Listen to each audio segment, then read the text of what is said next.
ओम शांति।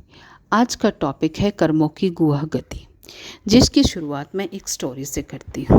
एक बार एक सेठ जी होते हैं, उनके पास धन दौलत की कमी नहीं होती, पर एक औलाद नहीं होती।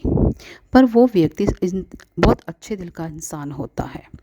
वो जो अपना धन होता है सही तरीके से उपयोग करता है। गरीबों को देना, ज़रूरतमंद को देना, संत महात्माओं की सेवा करना, दान पुण्य करना बहुत करता था। तो एक दिन उसके घर एक संत महात्मा आते हैं, उनकी सच्चे दिल से सेवा करते हैं। वो खुश हो जाते हैं, वो बोलते हैं, बताओ तुम्हारी क्या इच्छा जो मैं पूरी कर सकता हूँ। तो उन्होंने कहा कि मेरी किस्मत में औलाद का सुख नहीं है, आप मुझे औलाद होने का सुख आशीर्वाद दीजिए। तो संत महात्मा कहते ठीक है, देखते हैं आपके भाग्य में है क्या नहीं। उसका भाग्य चेक करते हैं। वो कहते हैं आपके पिछले कर्मों का कुछ ऐसा हिसाब किताब है जिसकी वजह से आपको औलाद नहीं हो सकती। ये कहकर संत वहाँ से चले जाते हैं। लेकिन सेठ जी क्या करते हैं, उसी तरह से सच्चे दिल से अपनी सेवा में लगे रहते हैं। ज़रूरतमंदों को देना, गरीबों को देना, सब करते रहते हैं। कुछ समय बाद एक और संत आ जाते हैं, वो भी उनकी मदद करते हैं, उनकी सेवा करते हैं, जो चाहते हैं वही देते हैं। तो संत कहते हैं हम तो बहुत खुश हैं, आपकी क्या इच्छा है जो हम पूरी कर सकते हैं। तो फिर वो कहता है कि मेरी यहाँ औलाद नहीं है, पर एक संत महात्मा आए थे, वो कहते हैं कि मेरे पिछला कार्मिक अकाउंट ऐसा है जिसकी वजह से मुझे औलाद नहीं हो सकती। वो कहते हैं ठीक है, मैं आपके लिए परमात्मा से दुआ करूँगा। ये कहकर वहाँ से चले जाते हैं। वो संत जाते हैं, ध्यान लगाते हैं, परमात्मा से बात करते हैं कि ऐसे एक सेठ है, बहुत अच्छे कर्म करता है, उसके यहाँ औलाद नहीं है, मैं चाहता हूँ कि आप उसके यहाँ एक औलाद का सुख दें, बहुत अच्छे काम करता है। तो परमात्मा जो होते हैं उनकी बात मान लेते हैं, क्योंकि संत भी बहुत अच्छे सच्चे दिल के थे, और जो सेवा कर रहा था उसके लिए सच्चे दिल का था। और जो दुआ करता है किसी के लिए तो परमात्मा उनकी बात तो मानती है ना, दुआ तो कबूल होती है। तो उस सेठ के यहाँ पे बेटा हो जाता है। तो कुछ समय बाद वो पुराने संत आते हैं, वो उनसे पूछते हैं कि तुम्हारे यहाँ तो औलाद का सुख नहीं था, औलाद हुई कैसे। तो फिर वो बताता है कि ऐसे एक संत आए थे, ऐसे बात थी, तो मेरे यहाँ सुख हो गया। तो फिर वो जाता है, संत ध्यान लगाता है, परमात्मा से बात करता है कि ये कैसे हुआ, उसकी किस्मत में तो औलाद का सुख नहीं था, फिर आपने औलाद क्यों दी। कहते उसके लिए किसी ने दुआ की थी, बताया कि वो व्यक्ति अच्छे कर्म कर रहा है, उसने इतने अच्छे कर्म किए जो पिछले उसके बुरा कार्मिक अकाउंट था वो सारा क्लियर हो गया, इस वजह से मैंने उसके लिए किस्मत में औलाद का सुख दे दिया। तो वो संत चुप कर जाता है। इसका मतलब ये है कि अगर इंसान चाहे तो अपने बुरे कर्मों को भी अच्छे कर्म में बदल सकता है। कर्म करना चाहिए, कर्म किए बिना व्यक्ति रह नहीं सकता। ये कर्म क्या होते हैं, कितने तरह के होते हैं, किस तरह से इंसान अपने बुरे कर्मों को अच्छे कर्म में बदल सकता है, उसके बारे में आज हम आगे डिस्कस करते हैं। कर्म क्या है? कर्म माना कार्य करना। यह यूनिवर्सल ट्रूथ है। जो भी व्यक्ति इस दुनिया में आता है वो कर्म करता है। कर्म 3 तरह के माने जाते हैं, कर्म, विकर्म और अकर्म। कर्म, पाप कर्म, पुण्य कर्म। पुण्य कर्म माना आत्मिक स्थिति में रहकर कार्य करना, अच्छे संस्कार धारण करना, बड़ों का आदर करना, सुख देना, भलाई का कारण काम करना। और पाप कर्म बुरे कर्म करना, दूसरों को दुख देना, देह में आना, 5 विकारों के वश होकर बुरे काम करना। और जो अकर्म होता है वो निस्वार्थ भाव से किया गया कार्य। मान लो आप सड़क से जा रहे हैं, अचानक कोई व्यक्ति, अनजान व्यक्ति मिल जाता है जो मुसीबत में होता है, आप उसकी मदद करते हो, तो ये आपका पुण्य कर्म बन जाता है, ये आपका दुआ का पत्र बन जाते हो। और जो परमात्मा खुश होते हैं, ये ज़्यादातर सतयुग में होता है। जो भी व्यक्ति इस दुनिया में आता है वह कर्म जरूर करता है। सांस लेना भी एक कर्म है।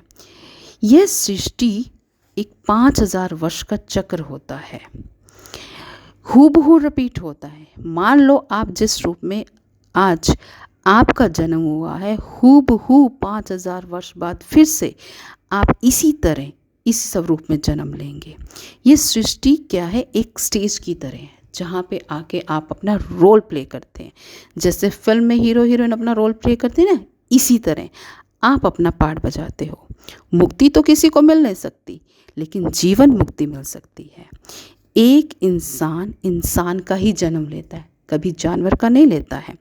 इंसान की कैटेगरी अलग, जानवर जीव जंतु की अलग होती है।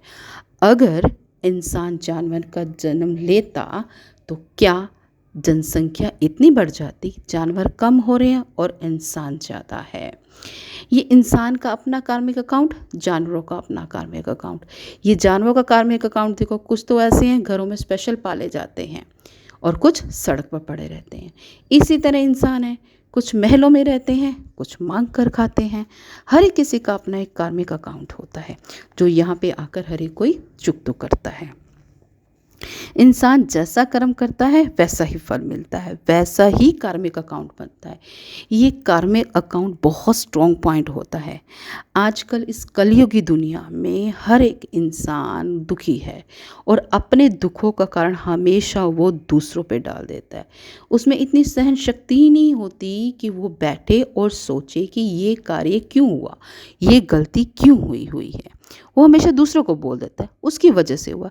अरे करने वाला भी तो आप जैसा इंसान है। अगर वो इंसान आपके साथ बुरा कर सकता है तो क्या आपके अच्छे कर्म उसकी बुराई को ख़त्म नहीं कर सकते हैं ना। तो हमेशा कार्मिक अकाउंट की वजह से ही दुख होते हैं। ये हमारे ही कर्म होते हैं जिसकी वजह से हम दुख भोगते हैं। इस तरह से हम अपने अगर कार्मिक अकाउंट क्लियर करना चाहते हैं तो अच्छे कर्म करो।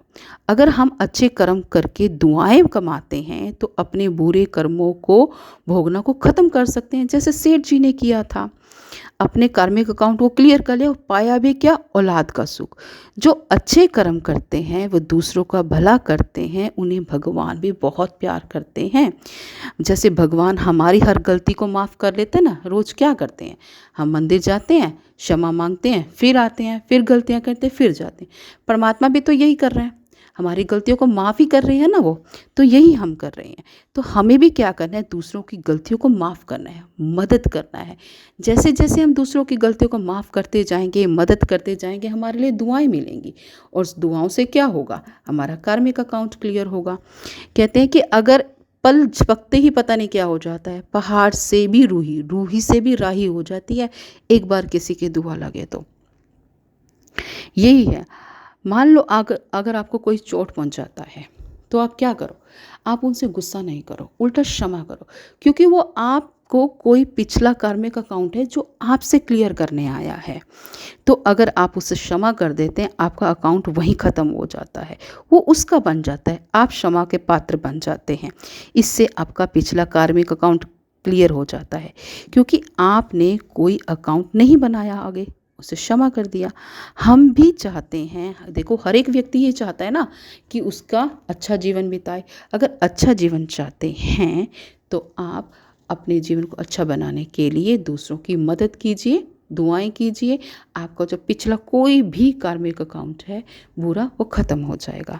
कहते हैं इंसान खाली हाथ आता है, खाली हाथ जाता है। नहीं, इंसान कर्म लेकर आता है और कर्म लेकर जाता है। बस क्या करना है, जब भी आप जिस स्वरूप में भगवान को याद करते हैं उनके सामने बैठे, हर एक व्यक्ति से, हर एक चीज़ से क्षमा मांगे, प्रकृति से भी क्षमा मांगे। आजकल देखो कितनी आपदाएं आ रही हैं, ये सब हमारे किए हुए कर्मों का ही फल है जो हम भुगत रहे हैं।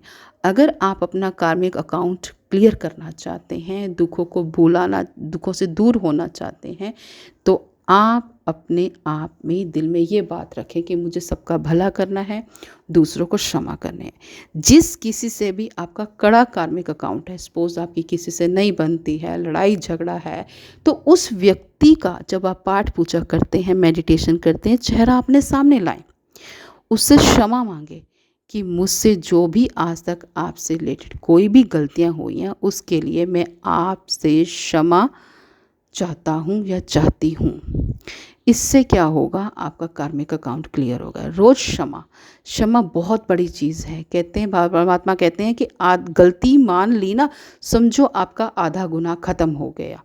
अगर आप चाहते हैं कि आपके कार्मिक अकाउंट क्लियर हो तो उसके लिए बस दुआएं इकट्ठी कीजिए, सेवा कीजिए। कोई आपके साथ क्या करता है उसे नहीं देखना, आपने देखना है कि आपने कैसा कर्म करना है। कर्म भी मनसा वाचा कर्मणा होते हैं। कोई धन से सेवा करता है, कोई मन से करता है। अगर आप तन से भी नहीं कर सकते, धन से नहीं कर सकते, तो मन से कीजिए। मन से की हुई दुआ बहुत जल्दी कबूल हो जाती है। जैसे मन से किया हुआ विकर्म पर भी असर होता है ना, इसलिए मन से की हुई दुआ की भी बहुत बड़ा असर होता है। अगर आप तन से नहीं कर सकते, धन से नहीं कर सकते, तो मन से सेवा कीजिए। जितनी हो सके दूसरों के लिए दुआएं कीजिए। जितनी दुआ करेंगे उतना ही आप अपने लिए पुण्य का खाता जमा करेंगे और आपका कोई भी विकर्म है वो क्लियर हो जाता है। किसी भी रूप से आप सेवा कीजिए, अच्छी सेवा कीजिए, सच्चे दिल की सेवा कीजिए। उस सेठ जी की तरह अपने कार्मिक अकाउंट कीजिए जिसने इतना बड़ा कार्य किया कि औलाद का सुख पा लिया। ओम शांति।